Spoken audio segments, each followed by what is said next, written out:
நம் ஊரில் விளையும் கும்பகோணம் வெற்றிலை உலக புகழ் பெற்றது. கருப்பு நிறத்தில் அதிக காரமாக இருப்பது கம்மாறு வெற்றிலை.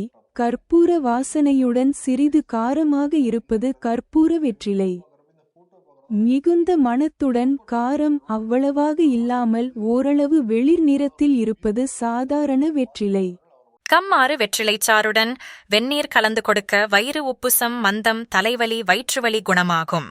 சிறிது வெற்றிலைச் சாறுடன் ஒரு டீஸ்பூன் தேன் கலந்து தினமும் அருந்தி வர நரம்புகள் பலப்படும்.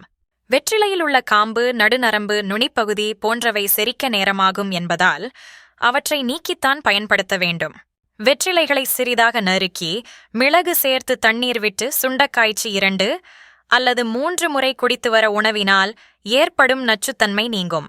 ஒரு நாளைக்கு காலை, மதியம், இரவு எனச் சாப்பிட்ட பிறகு மட்டுமே தாம்பூலம் போட வேண்டும். முதலில் 1-2 வெறும் வெற்றிலையை மென்று, பின்பாக்கை மென்று, அதன் பிறகு சுண்ணாம்பு தடவிய வெற்றிலையை சேர்த்து கொள்ள வேண்டும். மெல்லும்போது முதலில் வரும் சாறை வெளியே உமிழ்ந்துவிட வேண்டும். பின்னர் மெல்லும்போது 2 முதல் 5 முறை வரும் சாறை உட்கொண்டதும் சக்கையை கீழே துப்பி வாயை கொப்பளிக்க வேண்டும்.